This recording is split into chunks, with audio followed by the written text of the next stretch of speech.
ikakabit natin yung visor ng Sniper 155 2024 model pang ABS dito.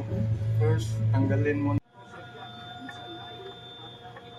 na natin to light.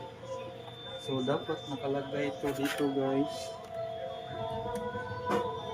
nakalagay sa mga ano niya guys dito para doon ikabit. So ikabit na natin guys. Go. So guys, ito na, nakabit na yung visor for 2024 at saka ito yung lumang visor niya guys. So maganda na, parang 2024 na yung sniper natin. So ito na yung sniper natin guys, yung visor pang 2024. May ano na siya dito guys, so 155 VVA.